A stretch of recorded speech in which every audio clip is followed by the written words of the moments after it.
주님만이 왕이십니다.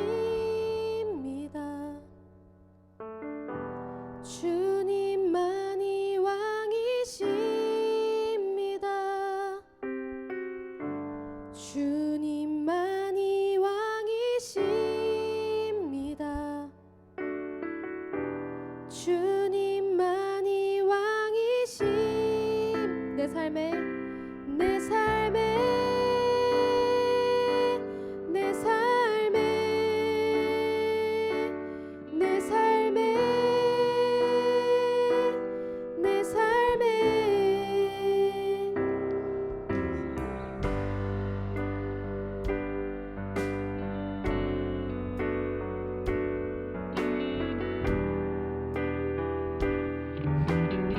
주님만이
사망을 물리치셨네. 영광의 주님 만왕의 왕 예수. 온 땅은 드는 주님의 위엄. 모든 만물이 주를 경배해. 영광의 주님 만왕의 왕 예수. 놀라우신 은혜, 완전하신 사랑, 나의 죄 위하여 십자가 지신 주, 생명을 주시고 자유케 하셨네. 오 예수 행하신 모든 일 찬양해. 할렐루야. 우리 다시 한번 주님을 찬양합시다. 모든 문제를 다스리시는 고아의 누리 자녀 삼으신 영광의 주님 만왕의 왕 예수. 공의와 진리로 다스리시며 태양보다 더 밝게 빛나는 영광의 주님 만왕의 왕 예수. 놀라우신 은혜, 완전하신 사랑, 나의 죄 위하여 십자가 지신 주, 생명을 주시고 자유케 하셨네. 오 예수 행하신 모든 일 찬양해. 죽임당한 그 어린 양, 승리하신 왕 그 이름 예수. 죽임당한 그 어린 양, 승리하신 왕 그 이름. 죽임당한 그 어린 양, 승리하신 왕 그 이름 예수. 죽임당한 그 어린 양, 존귀요. 놀라우신 은혜, 완전하신 사랑, 나의 죄 위하여 십자가 지신 주, 생명을 주시고 자유케 하셨네. 오 예수 행하신 마지막으로 놀라우신 찬양해. 놀라우신 은혜, 완전하신 사랑, 나의 죄 위하여 십자가 지신 주,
거룩해 하시었네.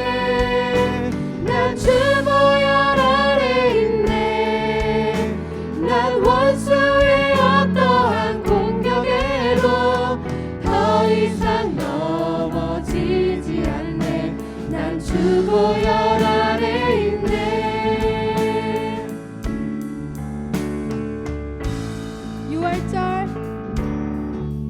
6월절 어린 양의 피로 나의 삶의 문이 열렸네.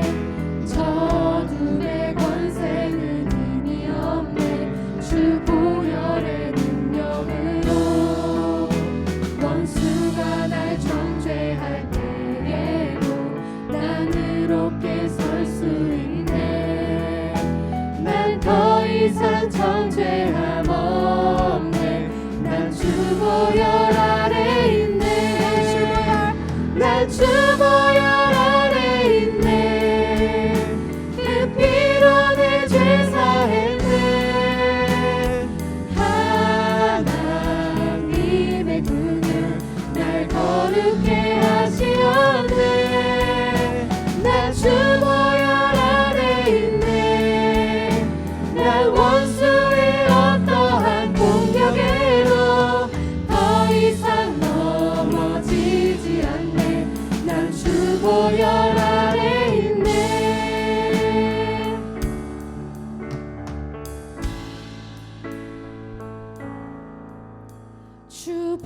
주보혈 나를 덮네. 주보혈 정죄함 없네. 주보혈 선포하네 자유해. 주보혈 나를 덮네. 주보혈 정죄함 없네. 주보혈 선포하네 자유해. 마지막으로 우리 선포합시다.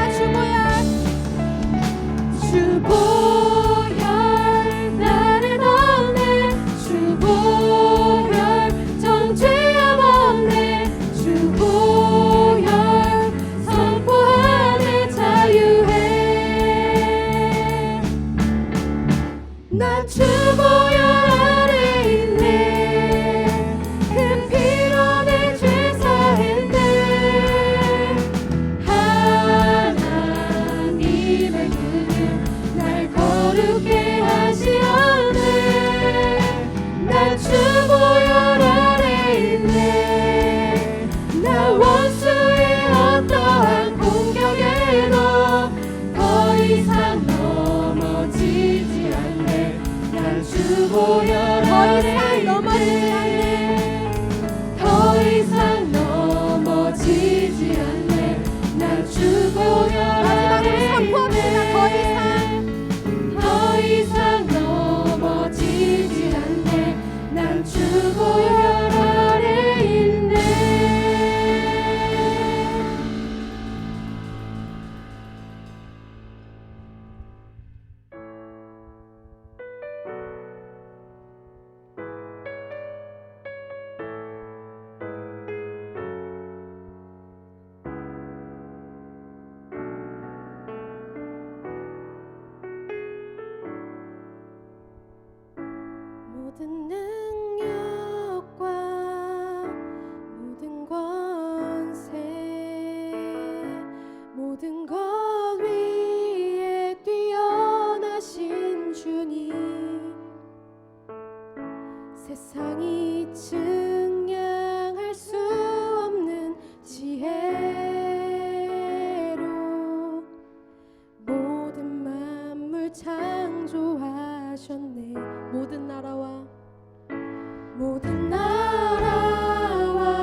십자가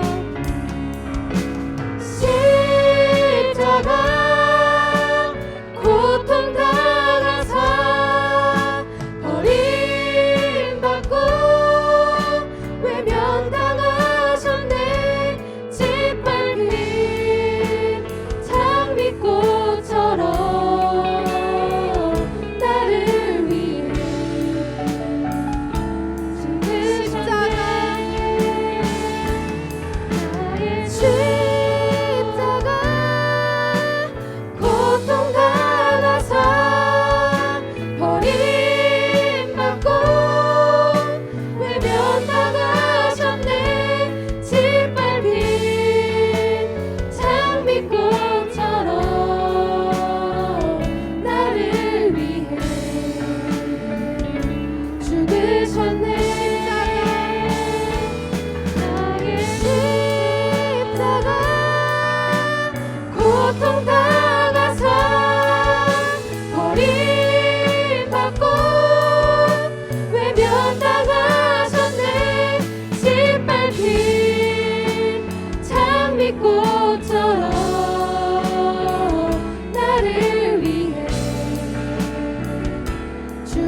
기도하시겠습니다.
제3장. 그러므로 너희가 그리스도와 함께 다시 살리심을 받았으면 위의 것을 찾으라. 거기는 그리스도께서 하나님 우편에 앉아 계시느니라. 위의 것을 생각하고 땅의 것을 생각하지 말라. 이는 너희가 죽었고 너희 생명이 그리스도와 함께 하나님 안에 감추어졌습니다. 우리 생명이신 그리스도께서 나타나실 그때 너희도 그와 함께 영광 중에 나타나리라. 그러므로 땅에 있는 지체를 죽이라. 곧 음란과 부정과 사욕과 악한 정욕과 탐심이니 탐심은 우상 숭배니라. 이것들로 말미암아 하나님의 진노가 임하느니라. 너희도 전에 그 가운데 살 때에는 그 가운데서 행하였으나 이제는 너희가 이 모든 것을 벗어버리라. 곧 분함과 노여움과 악의와 비방과 너희 입에 부끄러운 말이라.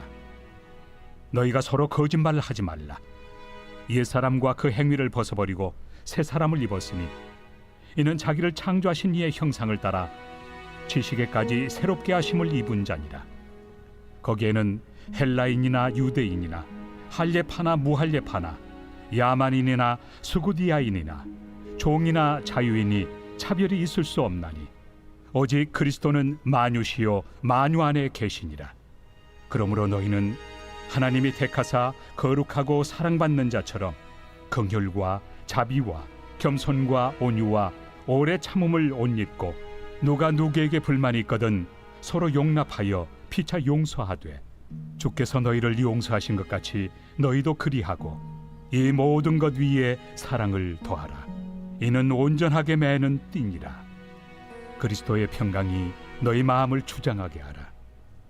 너희는 평강을 위하여 한 몸으로 부르심을 받았나니 너희는 또한 감사하는 자가 되라. 그리스도의 말씀이 너희 속에 풍성히 거하여 모든 지혜로 피차 가르치며 권면하고 시와 찬송과 신령한 노래를 부르며 감사하는 마음으로 하나님을 찬양하고 또 무엇을 하든지 말에나 일에나 다 주 예수의 이름으로 하고 그를 힘입어 하나님 아버지께 감사하라. 아내들아 남편에게 복종하라. 이는 주 안에서 마땅하니라. 남편들아 아내를 사랑하며 괴롭게 하지 말라. 자녀들아 모든 일에 부모에게 순종하라. 이는 주 안에서 기쁘게 하는 것이니라. 아비들아 너희 자녀를 노엽게 하지 말지니 낙심할까 함이라.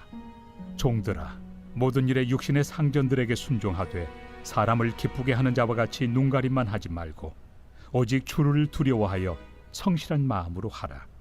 무슨 일을 하든지 마음을 다하여 주께 하듯 하고 사람에게 하듯 하지 말라.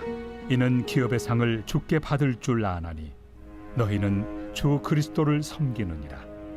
불의를 행하는 자는 불의의 보응을 받으리니 주는 사람을 외모로 취하심이 없느니라.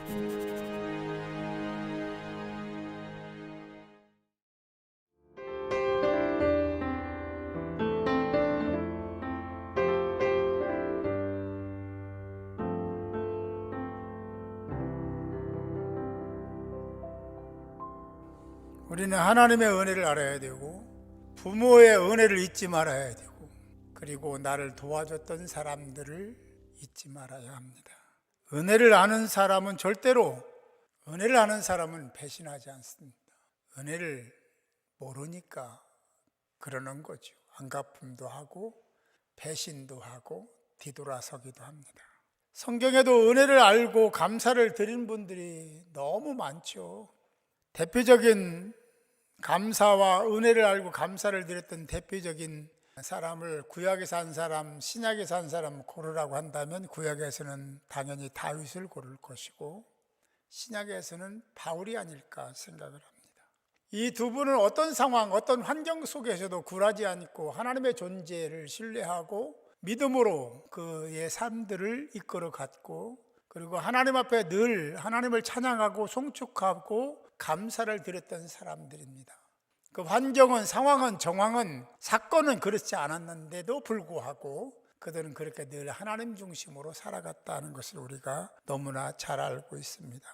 다윗은 사무엘하 7장 18절에 보면은 이렇게 말씀을 하죠. 주 여호와여 나는 누구이오며 내 집은 무엇이기에 나를 여기까지 이르게 하셨나이까. 지금 다윗은 자신과 자신의 집에 대한 이야기를 하면서 도대체 아무것도 아닌데 이렇게까지 배려하고 사랑해 주시고 보호하시고 지키시는 이유가 뭡니까? 라고 묻는 장면이죠. 바울도 마찬가지. 서신서를 통해서 늘 다른 사람들에게 하나님의 은혜, 구원받은 그 은혜를 기억하며 구원받은 자, 부름받은 자의 삶을 살라고 선포를 하고 있고 데살로니가 교회 성도들에게는 항상 기뻐하라, 쉬지 말고 기도하라, 범사에 감사하라 라고 명을 하고 있습니다. 그것이 너희를 향한 하나님의 뜻이다 라고 말씀하고 있죠. 아니 데살로니가 교회만 그런 게 아니라 하나님의 구원받은 저와 여러분도 모두가 다 항상 기뻐해야 될 줄로 믿습니다. 범사에 감사해야 될 줄 믿습니다. 우리가 하나님의 자녀로 살기 때문에 그 말씀을 지키고 행하려고 하는 노력이 있어야 돼요. 사실 실제적인 우리의 삶을 되돌아보면 어떻게 항상 기뻐하고 쉬지 않고 기도하고 범사, 모든 일에 감사할 수 있을까? 그렇게 사는 사람은요, 정말 그렇게 실천하는 사람은 없습니다. 존재하지 않습니다. 이 말씀은 자신에게 주어진 사명을 따라, 직분을 따라, 은혜를 따라, 신앙 연륜을 따라 최선을 다해야 된다는 그 말씀을 주시고 있는 거죠. 목사로서 그렇게 살고 있느냐, 신앙의 연륜만큼이나 그렇게 살고 있느냐라고 물으면 부끄럽기 그지없죠. 그래서 더 긴장해야 되고, 더 기도해야 되고, 그래서 더 많이 나를 내려놓아야 돼요. 그래야 하나님 뜻대로, 말씀대로 순종하며 사는, 그래서 이렇게 항상 기뻐하고 쉬지 않고 기도하기 위해서, 범사에 감사하기 위해서 몸부림치는 모습이 나타나게 될 줄로 믿습니다. 사실 성경에 나와 있는 바울과 다윗도 늘 그랬다고는 인정할 수 없지만, 그는 하나님의 은혜를 생각하며, 나 같은 것을 사랑하시고 은혜하신 은혜를 생각하며 그렇게 살려고 부단히 애썼던 모습을 우리는 너무나 잘 알고 있습니다. 한 가지 확실한 명제 하나는, 감사하는 것은 하나님의 뜻이다. 우리가 하나님의 은혜를 받은 자로 늘 하나님 앞에 감사를 드려야 되는 것은 당연한 거다. 그렇게 하기를 소망하고 그렇게 하기로 작정한 분만 크게 아멘하세요. 골로새서 2장 7절에 말씀합니다. 그 안에 뿌리를 박으며 세움을 받아 교훈을 받은 대로 믿음에 굳게 서서 감사함을 넘치게 하라라고 말씀하고 있어요. 사랑하는 성도 여러분, 여기 감사함을 넘치게 하라는 이 말은 현재 시제입니다. 시제가 현재라는 거예요. 그러니까 계속 그렇게 살아왔고 지금도 살고 앞으로도 그렇게 살아야 될 것을 얘기하고 있는 겁니다. 어느 한때만이 아니라. 과거에 나는 믿음이 좋아서, 과거에 나는 막 열심히 헌신하고 열심히 전도도 하고 그랬어. 새벽 예배도 드리고 다 했어. 옛날에 한 걸 지금 얘기하라는 게 아니에요. 지금도 하고 있어야 되고 앞으로도 하고 있어야 된다는 거죠. 오늘 본문 15절에서도 말씀을 합니다. 감사하라고 말입니다. 한 몸으로 부르심을 받았으니 감사하는 자가 되라. 여러분, 감사는요, 모든 그리스도인들에게 필요한, 어떤 사람들에게만 하는 게 아니라 구원받은 하나님의 은혜를 입은 모든 사람들이 늘 감사를 드리는 신앙과 믿음을 지녀야 될 줄 믿으시기 바랍니다. 그런데 전제가, 앞에가 뭐냐면 한 몸으로 부름을 받았다. 공동체 얘기하는. 우리는 구원받는 것은 개인이 받지만 존재하는 것은 공동체적입니다. 복을 받아도 공동체적으로 받습니다. 대한민국이 받고 오르동교회가 받고 우리 가정이 받는 거예요. 하나님이 말씀하시는 것을 귀담아 잘 들으시고 말씀을 따라 말씀대로 살아가는 복된 자들이 모두 되시기를 주님의 이름으로 축복합니다. 여러분은 헬렌 켈러를 잘 압니다. 그는 앞을 보지 못하는 사람, 소경이었습니다. 헬렌 켈러가 한 얘기입니다. 내가 세상을 사는 동안 유일한 소망이 있다면 그것은 내가 죽기 전에 꼭 3일 동안만 눈을 뜨고 모든 것을 보고 싶다. 딱 3일만 세상을 보고 싶다. 얼마나 보고 싶었으면 이런 얘기를 했을까 하는 생각을 하면서 그 이야기를 들은 내가 어떤 존재인지를 깨닫게 되는 순간이 있었습니다. 첫날은 설리반 선생님을 찾아가 그의 모든 것을 마음에 담겠다. 헬렌 켈러가 있게 된 것은 설리반 선생님의 은혜가 있었어요. 물론 더 크게는 하나님의, 주님의 은혜지만 설리반 선생님의 헌신과 희생과 봉사와 애씀이, 몸부림이 없었다면 자신이 없다는 것을 너무나 잘 알고 있었죠. 헬렌 켈러는 사람에게 받은 은혜를 잊지 않았습니다. 그리고 친구를 찾아가고 그 다음 자연 속에서 지으신 세계의 아름다움을 보겠다. 이 세계는 하나님의 신성이 담겨 있다고 로마서 말씀합니다. 그래서 하나님의 신성이 담긴 세계를 보고 싶어 하는 거예요. 그리고 둘째 날 아침에는 박물관, 오후에는 미술관을 방문하고 저녁에는 보석같이 빛나는 별들을 보고 싶다. 여러분들이 가려면 언제든지 갈 수 있고 보려면 언제든지 볼 수 있는, 헬렌 켈러는 그걸 보고 싶은 거예요. 다른 사람들처럼 꼭 3일 사는데 첫째 날, 둘째 날 이걸 보고 싶다고 했고, 셋째 날은, 마지막 날에는 출근하는 사람들의 표정을 보고 싶다. 앞을 못 보니까 사람들을 못 보잖아요. 그들이 어떤 표정을 짓고 있는지를 보고 싶다는 거고, 저녁에는 영화관에 가서 영화를 보고 싶고, 거리를 지나 집에 돌아와 눈을 감아야 할 마지막 순간에 3일 동안 보게 해주신 하나님께 감사를 드리고 눈을 감겠다. 여러분 다 보고 있잖아요. 가고 싶은데 다 가잖아요. 하고 싶은 거 다 하잖아요. 그런데 그 모든 것을 통하여 하나님께 감사하고 있습니까? 감사드리고 있습니까? 오늘 말씀 읽은 15절 17절은 많은 것을 깨닫게 하는 귀한 말씀입니다. 그리스도의 평강에 너의 마음을 주장하게 하라. 너희는 평강을 위하여 한 몸으로 부르심을 받았다라고 말씀합니다. 평강하게 하기 위한 목적으로 너희들을 불렀는데 한 사람 한 사람이 아니라 각 지체가 한 몸이 되도록 부르셨다라고 말씀을 하고 있습니다.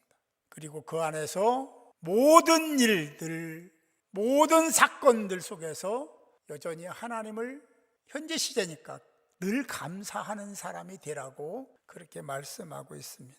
16절은 그리스도의 말씀이 너희 속에 풍성히 거하여. 말씀이 없는 사람은요, 하나님 말씀대로 순종하며 살 수가 없습니다. 말씀이 없는 사람은 더 리얼하게 얘기하면 하나님이 주시는 복을 받을 수 있는 방법이 없습니다. 하나님을 알아야 돼요. 그리스도의 말씀이 너희 속에 풍성히 거하여 모든 지체로 피차 가르치며 권면하고 시와 찬송과 신령한 노래를 부르며 감사하는 마음으로 하나님을 찬양하고 라고 말씀하고 있습니다. 사랑하는 성도 여러분, 나홀로 나만 예수 잘 믿으면 복 받는다? 성경에는 그런 말이 없습니다. 피차입니다. 서로입니다. 함께해요. 공동체를 생각해야 돼요. 그 생각하지 못하면 나만 잘하면 된다? 이건 하나님의 뜻에 부합되지 않는 겁니다. 속으로 공동체에서 다른 사람을 섬기는 것이 바로 내가 복을 받는 통로 열어가는 거예요. 공동체 안에서 나 혼자만이 아니라 다른 사람을 위해서 헌신하고 봉사하고 섬기고 나누는 것이 곧 나를 위한 거예요.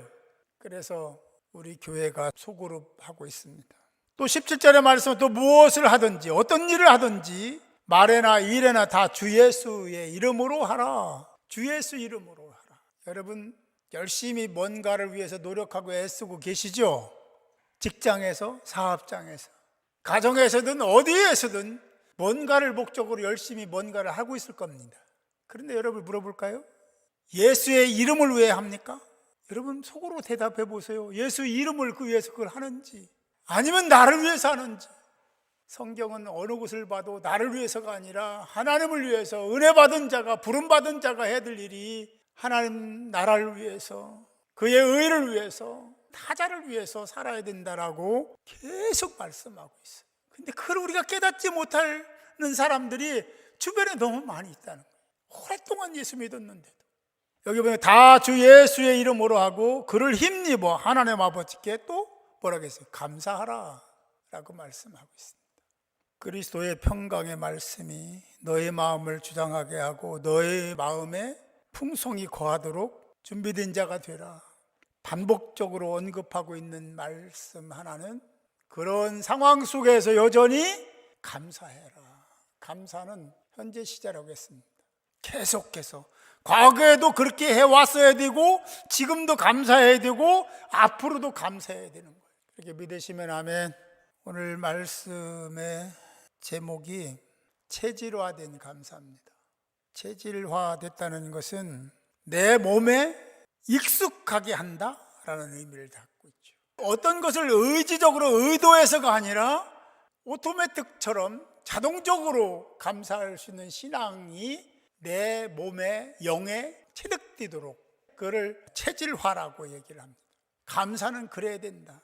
꼭 이거는 감사할 거야 라고 생각해서 감사가 아니라 하나님 세계 안에 있는 모든 것을 접하고 느끼고 깨닫고 보고 그럴 때마다 감사하라.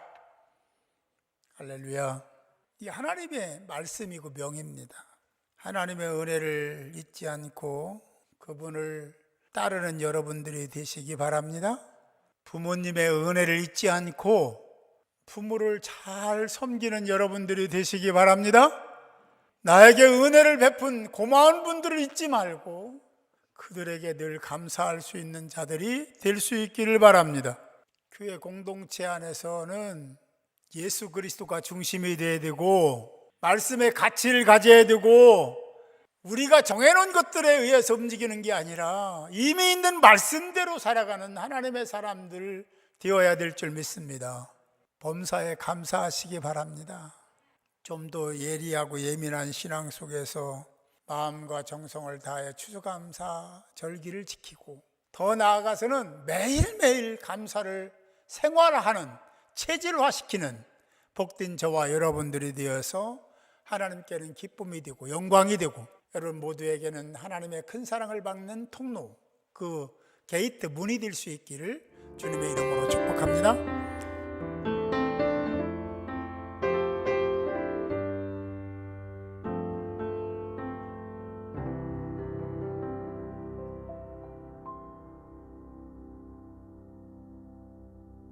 험난한 이 땅에 오셔서 길 되시고 생명 되신 예수 그리스도의 은혜와 그 아들 그렇게 세우시고 하나밖에 없는 아들을 포기하시기까지 인생들을 사랑하신 하나님의 그 크신 사랑하심과 성령의 감화 감동 내주 충만한 역사하심이 오늘 예배를 드리며 하나님이 원하시는 신앙의 열매인 그 감사를 체질화된 감사를 드리기로 작정하고 나아가는 파송되는 사랑하는 성도 한 사람 한 사람의 머리 위에 그 가정과 직장과 사업 위에 그리고 이 교회 교단 민족 위에 이제로부터 영원토록 함께 하옵시기를 간절히 축원하옵나이다.